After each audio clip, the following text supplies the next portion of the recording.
Good morning. Morning మ్యాగజైన్కి స్వాగతం. ప్రముఖ దినపత్రికలు వస్తున్న వార్తల వెనకాల జరుగుతున్నటువంటి పరిణామాలు చూద్దాం. ఈనాడు చూస్తే మిర్చి రైతులకి ఊరట అన్నటువంటి వార్తని హైలైట్ చేసింది. సాగు వ్యయం మార్కెట్ ధరల మధ్య ఉన్న తేడాను చెల్లించేందుకు కేంద్రం ఓకే. ఎంఐఎస్ కింద 75% పంట కొనుగోలు చేయడానికి సుముఖం. చంద్రబాబు విజ్ఞప్తులు కేంద్ర మంత్రి శివరాజ్ సింగ్ చౌహాన్ సానుకూల స్పందన. ఎగుమతుల్లో సమస్యలపై త్వరలో రాష్ట్ర స్థాయి సదస్సు. ధరలు పడిపోయి ఇబ్బందులు పడుతున్న ఆంధ్రప్రదేశ్ మిర్చి రైతులను ఆదుకోవడానికి ముఖ్యమంత్రి చంద్రబాబు చేసిన విజ్ఞప్తులకు కేంద్రం సానుకూలంగా స్పందించింది. కేంద్ర వ్యవసాయ శాఖ మంత్రి శివరాజ్ సింగ్ చౌహాన్, ఆ శాఖ కార్యదర్శి దేవేష్ చతుర్వేది శుక్రవారం ఇక్కడ కృషి భవన్లో ఉన్నత స్థాయి సమావేశం నిర్వహించి చర్చించారు.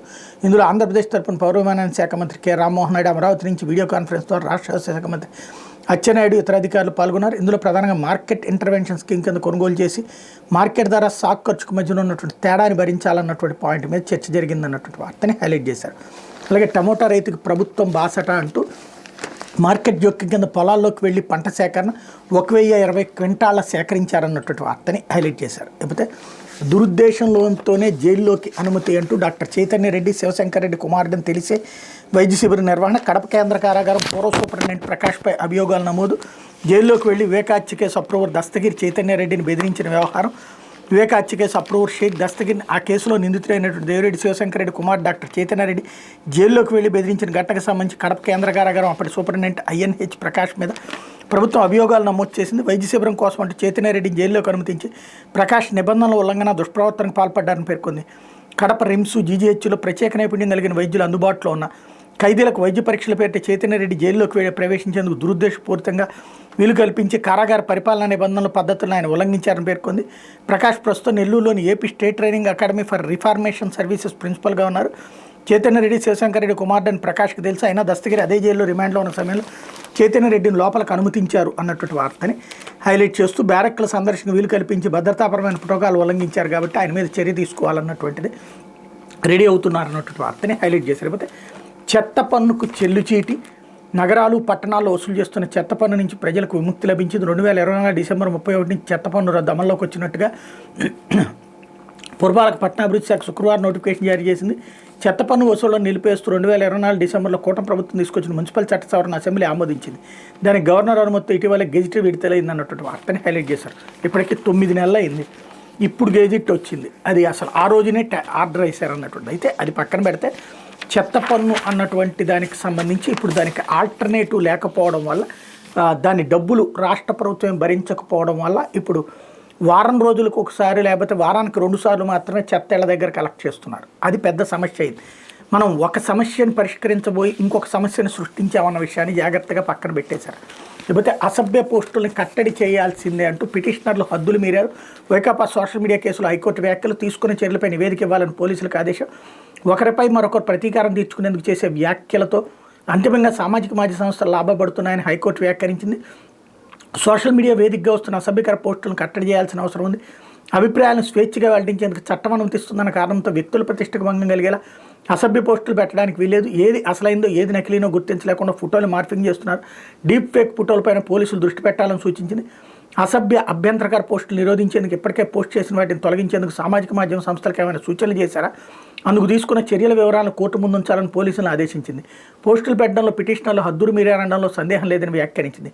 ముఖ్యమంత్రి, ఉప ముఖ్యమంత్రి, పలువురు మంత్రులు వారి కుటుంబ సభ్యులపై సోషల్ మీడియా వేదికగా దూషిస్తూ అసభ్య పోస్టులు పెట్టిన వ్యవహారంపై నమోదైన కేసులో ముందస్తు బెయిల్ కోసం వైకాపా సోషల్ మీడియా పూర్వ ఇన్ఛార్జ్ సజ్జల భార్గవరెడ్డి, సిరిగిరెడ్డి, అర్జున్ రెడ్డి వైకాపా సానుభూతి పరులు దాఖలు చేసిన పిటిషన్ మీద విచారణ ఈ నెల 27కు వాయిదా పడింది. హైకోర్టు న్యాయమూర్తి జస్టిస్ ఎస్ విజయ్ శుక్రవారం ఈ ఆదేశాలు ఇచ్చారన్నటువంటి వార్తని హైలైట్ చేశారు. ఇక్కడే అసలు సమస్య ఏంటంటే అప్పుడు ఇప్పుడు ఫేక్ నడుస్తూనే ఉన్నాయి. తప్పుడు కథనాలు, తప్పుడు ఫోటోలు నడుస్తూనే ఉన్నాయి.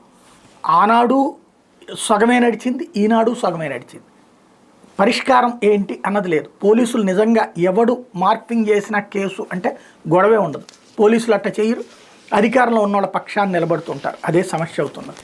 పోతే పేదలకు 3 కోట్ల విలువైనటువంటి సొంత భూమి అంటే తెలుగుదేశం పార్టీ నాయకుడు ఉదారత. తెలుగుదేశం పార్టీ రాష్ట్ర ప్రధాన కార్యదర్శి బచ్చాల చెంగలరాయుడుకి ఉదారత చాటుకున్నారు.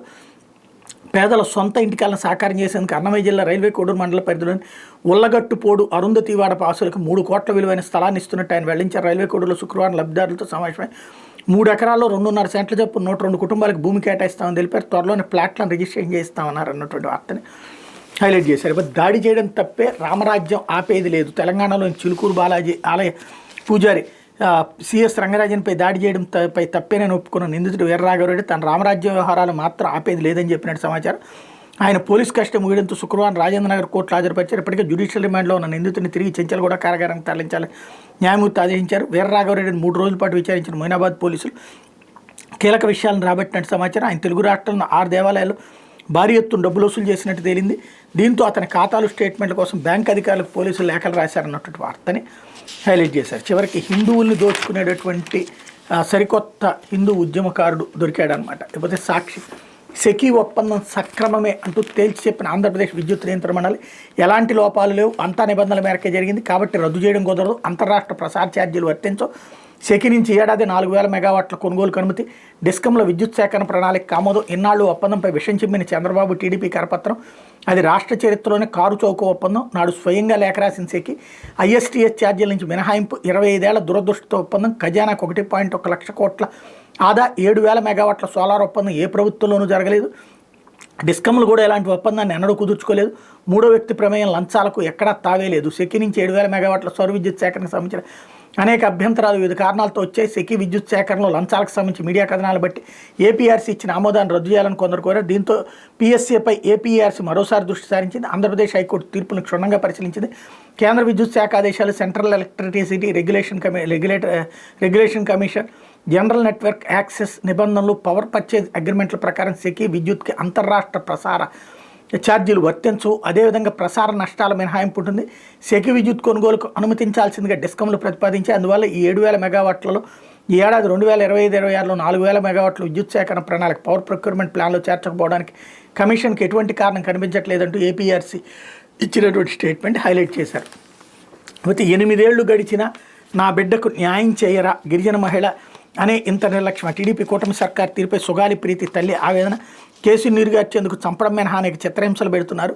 డిప్యూటీ సీఎం పవన్, హోంమంత్రి అనితను ఎన్నిసార్లు కలిసిన ప్రయోజనం శూన్యం.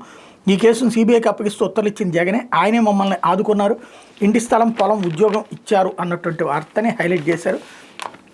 గిరిజన బాలిక సుగాలి ప్రీతిపై నిందితులు అత్యంత దారుణంగా లైంగిక దాడికి పాల్పడి హతమార్చి 8 ఏళ్లు గడుస్తున్నా ఇంతవరకు న్యాయం జరగలేదు. ఈ కూటమి ప్రభుత్వం ముంబై నటి జత్వాని కేసు మీద పెట్టిన శ్రద్ధను సుగాలి ప్రీతి కేసులో చూపిస్తే మాకు ఎప్పుడూ న్యాయం జరిగేది. మమ్మల్ని చంపేయడం మినహా కేసు నీరుగార్చేందుకు ఎన్ని రకాలుగా ప్రలోభ పెట్టాలో హింసించారో అన్ని రకాలుగా చేశారు. న్యాయం చేయమని డిప్యూటీ సీఎం పవన్ కళ్యాణ్, హోంమంత్రి ఎంత నిర్దించినా ఫలితం లేదు. ఈ కేసును సీబీఐతో విచారించేలా వైఎస్ జగన్ ప్రభుత్వం జారీ చేసిన జీవోను అమలు చేయాలని బాధితురాలు సుగాలి ప్రీతి తల్లి పార్వతీదేవి డిమాండ్ చేశారు. సుగాలి ప్రీతి కేసును విచారణ స్వీకరించేందుకు విముఖత వ్యక్తం చేసి సీబీఐ తరఫు న్యాయవాది ఈ నెల 12 హైకోర్టుకు లిఖితపూర్వకంగా నివేదించిన నేపథ్యంలో పార్వతీదేవి సాక్షితో ప్రత్యేకంగా మాట్లాడారు. తన కుమార్తె అత్యోదంతం అనంతరం చోటు చేసుకున్న పరిణామాలు వివరించారు. 2017లో చంద్రబాబు ప్రభుత్వంలో ఈ ఘటన జరిగింది. నా బిడ్డ 14 ఏళ్ల ప్రీతి మీద ప్రాశ్వికంగా లైంగిక దాడికి పాల్పడి హాస్టల్లో చంపేశారు. పోస్ట్ మార్టం పెథాలజీ రిపోర్ట్లు కూడా దీన్ని నిర్ధారించే. ఆర్థికంగా అత్యంత బలవంతులైన నేరస్తులకు రాజకీయ పార్టీలు అండదండలు ఉన్నాయి. ఫోక్సో కేసులో 90 రోజులు బెయిల్ రాకూడదు, కానీ 8 రోజుల్లోనే వారికి బెయిల్ వచ్చిందంటే వ్యవస్థలు ఎంత నిర్వీర్యం అయ్యాయో, వారు ఎంత బలవంతులో అర్థమవుతుంది. ఈ కేసు నిర్వీర్యం చేయడం వెనక పోలీసుల నుంచి ఐఏఎస్, ఐపీఎస్ అధికారులు, ఎమ్మెల్యేలు, మంత్రులు కూడా ఉన్నారు. 2017లో అప్పుడు ప్రభుత్వం మాకు న్యాయం చేయలేదు, హక్కుగా రావాల్సిన 8,12,500 మాత్రమే ఇచ్చారు. ఈ కేసులో మాకు న్యాయం చేయాలని ఏ గిరిజన బాలికకి ఇలా అన్యాయం జరగకూడదని అప్పటి నుంచి మేము పోరాటం చేస్తూనే ఉన్నాం. చంద్రబాబు హయాంలో 2017 నుంచి 19 వరకు ఈ కేసులో ఎలాంటి పురోగతి లేదు. అప్పుడు విపక్ష నేత వైఎస్ జగన్మోహన్ రెడ్డి పాదయాత్రలో కలిసి కేసు గురించి వివరించడంతో న్యాయం చేస్తామని భరోసా ఇచ్చారు. ఈ క్రమంలో 2019లో హైకోర్టులో కేసు వేశాం. జగన్ ముఖ్యమంత్రి అయ్యాక 2020లో కర్నూలు పర్యటనకు వచ్చినప్పుడు ఆయన కలిసి సీబీఐతో విచారణ చేయించాలనుకోవడంతో సానుకూలంగా స్పందించారు. జగన్ ప్రభుత్వం కేసును సీబీఐకి అప్పగిస్తూ జీవో జారీ చేసింది. 2021లో కర్నూలు సిటీలో 5 సెంట్ల స్థలం, 5 ఎకరాల సొంత పొలంతో పాటుగా నా భర్తకు ప్రభుత్వ ఉద్యోగం కూడా ఇచ్చారు. అయితే ఆ తర్వాత సీబీఐ స్పందించకపోవడంతో ఢిల్లీ వెళ్ళి అధికారిని కలిసాం. ఆ తర్వాత జీవోను అమలు చేయాలని హైకోర్టులో రిట్ పిటిషన్ దాఖలు చేశాం. కేసును ఎందుకు విచారణకు తీసుకోలేదని సీబీఐపై హైకోర్టు సీరియస్గా స్పందించింది. దీంతో ఈ కేసును స్వీకరించేందుకు తగిన వనరులు లేవని, అయితే ఇది సీబీఐ పరిశోధించేంత సున్నితమైంది కాదని స్థానిక పోలీసులే తేల్చొచ్చని ఈ నెల 12 హైకోర్టుకు వారి న్యాయవాది చెప్పారు. దీని మీద మేము కౌంటర్ దాఖలు చేస్తాం. ముంబై నటి జత్వానీని వేధించారని ఈ ప్రభుత్వం వచ్చాక కేసు పెట్టారు. ఆవిడ ప్రాణాలతోనే ఉంది, కానీ సుగాలి ప్రీతి 14 ఏళ్ల బాలిక ఘోరంగా అత్యాచారం చేసి చంపారు. నా బిడ్డ ప్రాణాలతో లేదు. జత్వానీ కేసులో ఈ ప్రభుత్వం ఐపీఎస్ను సస్పెండ్ చేసి అత్యంత ప్రాధాన్యత కేసుగా విచారిస్తుంది. ప్రాణాలు కోల్పోయిన గిరిజన బాలిక కేసును ఇంతే సీరియస్గా ఎందుకు తీసుకోవడం లేదు? ఈ కేసులో పూర్తి ఆధారాలు ఉన్నాయి. బాధితురాల మీద అత్యాచారం జరిగిందని వైక్రోమోజోమ్ గుర్తించామని కేంద్ర ప్రభుత్వ ల్యాబులు కూడా నిర్ధారించాయి. కానీ ఇలాంటి కేసును సీబీఐతో విచారణ చేయించడం లేదు. కూటమి ప్రభుత్వం జత్వాని కేసుపై పెట్టిన శ్రద్ధను సొగాలి ప్రీతి కేసులో పెట్టుంటే మాకు ఎప్పుడూ న్యాయం జరిగేది. పార్వతి ఆవేదన వ్యక్తం చేశారు. పరిహారం ఇవ్వడం, న్యాయం చేయడం రెండు వేర్వేరు అంశాలని. ఈ కేసులో న్యాయం జరిగే వరకు పోరాడతామని స్పష్టం చేశారు. పవన్ కళ్యాణ్ గతంలో కర్నూలులో ర్యాలీ నిర్వహించినప్పుడు మమ్మల్ని పరామర్శించి న్యాయం చేస్తామన్నారు. డిప్యూటీ సీఎంగా ఎన్నికైన తర్వాత 2024 జూలై 27 మరోసారి కలిసాం. ఆయన సూచన మేరకు హోంమంత్రి వద్దకు వెళ్ళగా సీబీఐతో కాకుండా సిఐడితో విచారణ చేస్తున్నారు. అయితే ఈ కేసులో ఐఏఎస్ ఐపీఎస్ అధికారులు కూడా ఉన్నందున విచారణ అధికారులుగా సీనియర్లను నియమించాలని కోరాం. అనంతరం కేసు విచారణ స్వీకరిస్తామంటూ కర్నూలు సిఐడి ఆఫీస్ నుంచి మాకు నోటీస్ వచ్చింది. అయితే ఇందులో పెద్దల ప్రమేయాన్ని మీరు తేల్చలేరని, ఐపీఎస్ని మీరు ఎలా విచారిస్తారని ఉన్నతాధికారులతో మేము విచారణకు సిద్ధమని చెప్పాం. డీఎస్పీ స్థాయిలో అయితే సిఐడి విచారణ వద్దని లిఖితపూర్వకంగా తెలియజేశామన్నటువంటి వార్తని హైలైట్ చేశారు. అయిపోతే మిర్చికి మద్దతు ఇవ్వలేం అంటూ పాత మద్దతు ధరతో 25% మించి కొనలేమన్న కేంద్రం, 75% మేర కొనుగోలు తమ చేతుల్లో లేదంటున్న రాష్ట్రం. మొత్తంగా రైతన్నలతో కేంద్ర రాష్ట్రాలు దోబూచులాట. ప్రతిపక్ష నేత వైఎస్ జగన్ రోడ్డు ఎక్కడం వల్ల కదలేక డిప్యూటీ సీఎం పవన్తో కలిసి ఢిల్లీ వెళ్లిన సీఎం చంద్రబాబు. వ్యవసాయ శాఖ కార్యదర్శి భేటీ, ఆ శాఖ మంత్రితో చర్చలు. క్వింటాకు 11,600 ఇవ్వాలని రాష్ట్రం ప్రతిపాదన. 10,025 మాత్రమే అంటూ ఐసీఆర్ రేట్ ఫిక్స్. ఇంతకు మించి పెంచాలంటే కేబినెట్ అనుమతి తప్పనిసరి. 75% శాఖను ఒప్పుకున్నట్టు చెప్పిన కేంద్ర మంత్రి రామ్మోహన్ అన్నటువంటి వార్తని హైలైట్ చేశారు. లేకపోతే అవినీతి నిర్మాణానికి రెట్టింపు అడుగు అంటూ ఐఏఎస్ అధికారుల బంగ్లాల నిర్మాణ టెండర్లో సిఆర్డీ అక్రమాలు. చదరపు అడుగు నిర్మాణం వ్యయం 9,433, కాంట్రాక్ట్ విలువ 411 కోట్లతో నోటిఫికేషన్ జారీ. సీనరేజ్ జీఎస్టీ రూపంలో ₹86.79 లక్షల రీఎంబర్స్ హామీ. దాంతో 498 కోట్లకు చేరనున్న కాంట్రాక్ట్ విలువ. 5,28,100 చదరపు అడుగులు నిర్మిత ప్రాంతంలో 115 బంగ్లాలు అన్నటువంటి వార్తని హైలైట్ చేశారు. అయితే నాడు వైఎస్ఆర్ జగన్ నీళ్లను తీసుకెళ్తుంటే ఊడిగం చేశారు. ప్రగతి భవన్లో రాయలసీమ ప్రాజెక్టుకి పథకం పని ద్రోహం చేశారు. పాలమూరు జిల్లా ప్రాజెక్టులు ఎండబెట్టిన పాపం బీఆర్ఎస్తే. తెలంగాణ సీఎం యనుమల రేవంత్ రెడ్డి మండిపాటు. 12 ఏళ్ల మోడీ పాలన, 10 ఏళ్ల కేసీఆర్ పాలనపై చర్చకు సిద్ధమంటూ తను ఇచ్చినటువంటి స్టేట్మెంట్ ఇక్కడ హైలైట్ చేశారు. లేకపోతే అవినీతి నిర్మాణానికి రెట్టింపు ఆదాయం అంటే ఐఏఎస్ అధికారులు బంగ్లాల నిర్మాణ టెండర్ల అక్రమాలకు సంబంధించి డీటెయిల్ స్టోరీ రాసుకొచ్చింది. రాజధానిలో భవనాల నిర్మాణ పన్నుల టెండర్లు అడుగడుక్కి కమిషన్లు దండుకోవడానికి ముఖ్య నేతలు ప్రణాళికాయుతంగా పాలు గదుపుతున్నారు. ఐఏఎస్ అధికారులు బంగ్లాల పన్నుల టెండర్లోనైతే మరీ బరి తెగించారు. అడిగినంత కమిషన్ ఇచ్చే కాంట్రాక్ట్ సంస్థ కట్టబెట్టేందుకు సిఆర్డీ అధికారులపై ముఖ్య నేతలు ఒత్తిడి తెచ్చారు.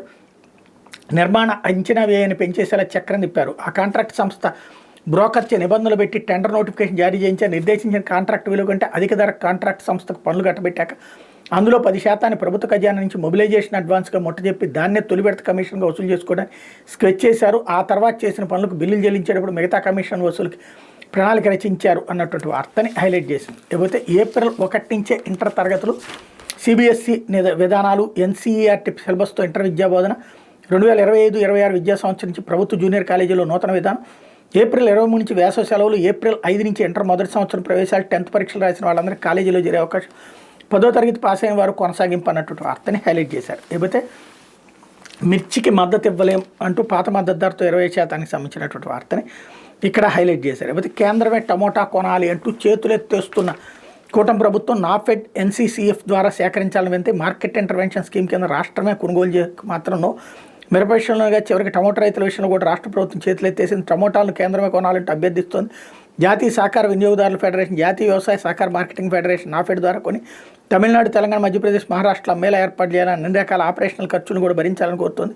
ఈ మేరకు సంప్రదింపులు జరుపుతున్నట్టు ప్రకటించింది. రాష్ట్రంలో 155,000 ఎకరాలు టమోటా సాగు అవుతుంటే 22.17 లక్షల టన్నుల దిగుబడులు వస్తాయి. ఇందులో 90% వాటా చిత్తూరు, అనంతపురం, కర్నూలు జిల్లాలదే. మదనపల్లి మార్కెట్లో ప్రస్తుతం కిలో 9 నుంచి 12 రూపాయలు చొప్పున పలుకుతుంది. మిగిలిన చోట్ల రైతులకు సగటున కిలో 3 నుంచి 5 రూపాయలు దక్కడం గగనంగా మారింది. మార్కెట్ ఇంటర్వెన్షన్ స్కీమ్ కింద మద్దతు ధరతో కాకుండా నో ప్రాఫిట్ నో లాస్ పద్ధతిని కిలో 8 రూపాయలకు కొంటామంటే రాష్ట్ర ప్రభుత్వం హడావిడి చేస్తున్న పట్ల రైతులు మండిపడుతున్నారు. ఎకరాకి 1,80,000 ఖర్చు పెట్టి సాగు చేసి శుక్రవారం 30 కిలోల బాక్సు 240 రూపాయలు పలికింది. ఇది రైతులకు ఏమాత్రం గిట్టుబాటు కాదు. ఎండాకాలంలో 6 కోతలు వచ్చే పంట 4 కోతలకు మించి రావడం లేదు. కిలో 6 నుంచి 8 రూపాయలకి అమ్మితే 90,000 నష్టపోతానంటూ రైతు స్టేట్మెంట్ ఇక్కడ హైలైట్ చేసింది. లేకపోతే ఆంధ్రజ్యోతి వచ్చేటప్పటికి వర్సిటీల విభజన ఇంకెప్పుడు అంటూ హైదరాబాద్లోని ఓపెన్ వర్సిటీ తెలుగు విశ్వవిద్యాలయం రాష్ట్రం విడిపై 10 ఏళ్లు దాటిన తేలని పంచాయతీ. ఏపీలోని స్టడీ సర్కిళ్లకు సేవలు ఆపేసిన ఓపెన్ వర్సిటీ. ఏడాది రాష్ట్ర విద్యార్థులకు దూర విద్యా అడ్మిషన్ల బంద్. జీతాల బిల్లులు పంపని ఓపెన్ వర్సిటీ అధికారులు. 2 నెలలుగా జీతాల బంద్. ఏపీ ఉన్నత విద్యా మండలి లేక జగన్ హయాంలో వర్సిటీల విభజనపై తీవ్ర నిర్లక్ష్యం. ప్రభుత్వాన్ని ఎప్పుడు కనిపించిన కదలిక అన్నటువంటి వార్తని హైలైట్ చేసి కొంచెం కూడా సిగ్గు ఎగ్గు లేదనడానికి సాక్ష్యం ఇదే. అంతకుముందు 2014 నుంచి 19 దాకా అధికారంలో ఉంది చంద్రబాబు. అసలు అప్పుడే జరగాలి కదా, జరగలేదు. జగన్ హయాంలో కూడా జరగలేదు. కానీ ఉట్టి జగన్ మాత్రమే రాస్తుంది. ఇప్పుడు మళ్ళీ కూటమి ప్రభుత్వం వచ్చాక జరగలేదని రాస్తుంది. మధ్యలో అసలు చంద్రబాబు ప్రభుత్వం పరిపాలించిందని ఇలా గుర్తుందో లేదో అర్థం కావట్లేదు అనమాట. ఇదే విచిత్రమైనట్టు. ఇకపోతే తేల్చకపోతే ముంచేస్తారు అంటున్నాడు జగన్ సర్కార్ రీసర్వే తప్పులు నేడు కూటమి ప్రభుత్వానికి తెప్పలు. విశాఖ జిల్లా మధురవాడలో ఎప్పుడో 18 ఏళ్ల కింద రాజీవ్ స్వగృహ ప్రాజెక్టు 48 ఎకరాలు భూమి ఇచ్చారు. ఈ ప్రాజెక్టు కూడా పూర్తయింది. రాజీవ్ స్వగృహ కింద ప్లాట్లు కొనుగోలు చేసిన వాళ్ళు సర్కార్కు రూపాయి కూడా బాకీ లేరు. చెల్లింపులు పూర్తయ్యాక ఎన్ఓసీలు తీసుకున్నారు. అయినా రెవెన్యూ అధికారి రీసర్వేలో ఆ భూమిని 22 ఏళ్ళు చేర్చారు. ఇది అన్యాయమని రెవెన్యూ శాఖ ప్రత్యేక ప్రధాన కార్యదర్శి ఆర్పి సిసోడి అని చెప్తున్నారు. తక్షణం ఆ భూమిని 22 ఏ నుంచి తొలగించాలని కలెక్టర్ని ఆదేశించారు. అయినా ఏం ఉపయోగం, రెవెన్యూ శాఖ స్పందిస్తే కదా ఇట్లాగే బోలెడన్ ఉన్నాయి అన్నటువంటి వార్తని హైలైట్ చేశారు. లేకపోతే హద్దులు దాటారంటూ సజ్జల భార్గవ దాంట్లో హైకోర్టు స్పష్టీకరణ అన్నటువంటి వార్తని హైలైట్ చేశారు. అట్లాగే సజ్జల సామ్రాజ్యంలో కొనసాగుతున్న సర్వే అంటూ 55 ఎకరాల అటవీ భూముల ఆక్రమణపై ఆర్డీఓ బృందం ప్రత్యక్ష పరిశీలన ఆదరైన సజ్జల కుటుంబ సభ్యులు వాళ్ళకున్న భూముల సరిహద్దులు గుర్తింపు నేడు రేపు కూడా అధికారుల సర్వే అటవీ హద్దులు గుర్తించి కోర్టుకు నివేదిక అన్నటువంటి వార్తని హైలైట్ చేశారు. అయితే ఫైబర్ నెట్లో ఏం జరుగుతోంది, ఫైబర్ పంచాయతీ రంగంలోకి సర్కార్ తక్షణమే ఆధారాలతో సంజయ్ ఇవ్వాలని ఆదేశాలు. మంత్రి జనార్దన్ రెడ్డితో కార్యదర్శి యువరాజ్ ఎండీ దినేష్ల భేటీ. తన ఆరోపణలకు ఆధారాలతో మంత్రికి వివరణ జీవీ రెడ్డి అన్నటువంటి వార్తని హైలైట్ చేశారు. లేకపోతే 30 ఎకరాల ప్రభుత్వ భూమిలో ఆకేపాటి ఎస్టేట్ రాజంపేట వైసీపీ ఎమ్మెల్యేకి జేసీ నోటీసులు. భూ ఆక్రమణపై నేడు విచారణకు రావాలని అమర్నాథ్ రెడ్డి ఆయన కుటుంబ సభ్యులకు ఆదేశం. ఆక్రమిత భూముల్లో విలాసవంత భవనం, గుర్రపుశాలలు, గోశాల, స్విమ్మింగ్ పూల్ కూడా అన్నటువంటి వార్తని హైలైట్ చేశారు. లేకపోతే అదొక కిక్ బ్యాక్ స్కీమ్. నిధులు ఖర్చు పెట్టుకుంటారు, వాటిని పంపిన వారి లబ్ధికి పనిచేస్తారు. భారత్కి ఆ నిధులు పోతున్నాయి. యుఎస్ఐ నిధులపై ట్రంప్ మళ్ళీ ఫైర్ అన్నటువంటి వార్తని హైలైట్ చేశారు. లేకపోతే హరోం హరహర అన్నటువంటి మరొక వార్తని హైలైట్ చేసింది. ప్రతిధ్వనిస్తున్న నల్లవెలగిర్లు పాదయాత్రగా ముందుకు సాగుతున్న శివభక్తులు. భూలోక కైలాసంగా విరాజిల్లుతున్న శ్రీశైలం క్షేత్రానికి పాదయాత్ర అంటే జీవితంలోనే మర్చిపోలేని మజిలిగా భక్తులు భావిస్తారు. మహాశివరాత్రి రోజుల్లో శివయ్యను దర్శించడానికి ఉత్సాహం చూపుతారు. కష్టతరమైన ఉప్పొంగుతున్న భక్తితో శివనామస్మరణ చేసుకుంటూ ముందుకు సాగిపోతారు. శివరాత్రి సందర్భంగా వేల సంఖ్యలో వస్తున్న వాళ్ళ యాత్ర ఎలా సాగుతున్నదంటే వెళ్తున్న వారికి కొందరైతే ఆత్మకూరు మండలం వెంకటాపురం గ్రామానికి వాహనాలు కొంతమంది చేరుకుంటున్నారు. అక్కడి నుంచి పంట పొలాల గుండా నాగులూటి చెంచుగూడిని చేరుకున్నారు. ఇక తర్వాత 5 కిలోమీటర్ల అటవీ మార్గంలో ప్రయాణించి నాగులూటి వీరభద్రాలయం దర్శించి ముందుకు సాగుతున్నారు. నాగులూటి తిప్పలు, దామర్లకుంట, నల్లమల కొండలపై అడవి మార్గం గుండా సుమారు 14 కిలోమీటర్లు ప్రయాణించి పెచ్చేయి చెంచుగూడాన్ని చేరుకుంటారు. ఆపై కత్తులకొండ, కోర్కెలకొండ అటవీ ప్రాంతంలో 15 కిలోమీటర్లు నడిచి భూమిని కోళ్ళ ప్రాంతానికి వస్తున్నారు. అక్కడి నుంచి ప్రమాదకర జారుడుకొండపై ప్రయాణించి కైలాస ద్వారానికి చేరుతున్నారు. 6 కిలోమీటర్ల దూరం ప్రయాణించి శ్రీశైలం మల్లన్న దర్శనానికి తరలి వెళ్తున్నారు. అదుగో ఆదుకో శివయ్య అంటూ అడుగు ముందుకు వేస్తున్నారంటూ ఒక చక్కటి వార్త, మొత్తం ఫోటోలతో సహా మంచి వార్తని ఆంధ్రజ్యోతి హైలైట్ చేసింది. లేకపోతే సాఫ్ట్వేర్ ఉద్యోగం వదిలేసి శ్రీవారి టిక్కెట్ల పేరిట మోసం. సాఫ్ట్వేర్ ఉద్యోగం చేస్తూ లక్షలు సంపాదించుకునే యువకుడు జల్సాలకు అలవాటుపడి దొంగదారి పెట్టాడు. తిరుమల శ్రీవారి దర్శనం ఆర్జీ సేవ టిక్కెట్ల పేరిట గరానా మోసం చేసి కోటికి పైగా ఆర్జించాడు. ఎట్టకేలకు పోలీసులకు చిక్కాడు. తిరుమల 2 టౌన్ పోలీసులు వెల్లడించిన వివరాల మేరకు పశ్చిమ గోదావరి జిల్లా పంజవరం గ్రామానికి చెందిన పంజా రమణప్రసాద్ బీటెక్ చదివి 2015 వరకు సాఫ్ట్వేర్ ఉద్యోగం చేశాడు. జల్సాలకు అలవాటుపడిన రమణప్రసాద్ అక్రమ సంపాదనపై దృష్టి పెట్టాడు. 2016లో తిరుమలకు వచ్చి లడ్డూ దళారీగా మారాడు. లడ్డూలు బ్లాక్లో ఎక్కరిస్తూ పరిచయాలు పెంచుకున్నాడు. శ్రీవారి దర్శనం సేవా టికెట్లు ముడిపిస్తానని భక్తులు నమ్మించాడు అన్నటువంటి వార్తని హైలైట్ చేశాడు. ఇప్పుడు అతని మీద కేసు దొరికాడు అన్నటువంటి విషయాన్ని హైలైట్ చేశారు. అయిపోతే వరద నీరు మా ఖాతాలోనే వేస్తారా, సముద్రంలోకి వదిలేస్తే మేము వాడుకున్నట్ట. కృష్ణా బోర్డుకి ఏపీఎన్సీ ప్రశ్నలు. సోమవారం దాకా నీటి విడుదల కొనసాగిస్తామని చైర్మన్. గతేడాది కృష్ణానదికి ఎగువ నుంచి భారీగా వరద వచ్చిందని, నీటంతటిని దిగు రాష్ట్రమైన ఆంధ్రప్రదేశ్కు వదిలేసామని దాన్ని తాము వాడుకున్నట్టు వాటా కింద లెక్కిస్తే ఎలాగని రాష్ట్ర ప్రభుత్వం కృష్ణానది యాజమాన్య బోర్డును ప్రశ్నించింది. తక్షణమే ఆంధ్ర కృష్ణా జలాలు విడుదల ఆపేయాలంటే తెలంగాణ శుక్రవారం కేఆర్ఎంబీని లిఖితపూర్వకంగా కోరడం గురించి తెలిసిన వెంటనే ఏపీ జలమండల మంత్రి నిమ్మల రామానాయుడు, ప్రత్యేక ప్రధాన గారి జి సాయిప్రసాద్, ఈఎన్సీ ఎం వెంకటేశ్వరరావు ఫోన్లో చర్చించుకున్నారు. బోర్డు చైర్మన్ అతుల్ జైన్తో మాట్లాడాలని ఈఎన్సీ మంత్రి ఆదేశించారు. ఈ మేరకు అతుల్ జైన్తో వెంకటేశ్వరరావు మాట్లాడారు. రాష్ట్రంలో ప్రస్తుతం నాగార్జున సాగర్ నుంచి పంటలకు నీరుస్తున్న సమయంలో అకస్మాత్తుగా ఆపేస్తామంటే ఎలాగని ప్రశ్నించారు. బుడమేరు వరదంతా సముద్రంలోకి వెళ్ళింది, దీన్ని కూడా ఏపీ వాడుకున్నట్టుగా చూపుతారని నిలదీశారు. శ్రీశైలం సాగర్లో జల విద్యుత్ ఉత్పత్తి కోసం తెలంగాణ నీటిని వాడేసి కిందకు వదిలేస్తే చేసేదేమి లేక మేము సముద్రంలోకి వదిలేయాల్సి వచ్చింది. ఈ నీటిని కూడా మేము వాడుకున్నట్టుగా లెక్కిస్తారా? శ్రీశైలానికి భారీగా వరద వచ్చిన తరుణంలో దిగువకు నీళ్లు వదలడానికి కూడా మేము వాడేసుకున్నట్టుగానే పరిగణిస్తారా? నీటి వాడకం లెక్కలు శాస్త్రీయంగా ఉండాలని స్పష్టం చేశారు. శుక్రవారం నాటి కేఆర్ఎంబీ సమావేశం సోమవారానికి వాయిదా పడినందున ఆ రోజు నీటి లెక్కలపై ముఖాముఖి చర్చించుకుందామని చెప్పారు. అప్పటిదాకా రాష్ట్రానికి నీటి విడుదల కొనసాగించాలని కోరారు. దీనికి అతుల్ జైన్ సానుకూలంగా స్పందించారు. యథాతథంగా నీరు వదులుతామని హామీ ఇచ్చారన్నటువంటి వార్తని హైలైట్ చేశారు. ఇది దినపత్రికలో వచ్చిన వార్తలు వెంకట జరుగుతున్న పరిణామాలు.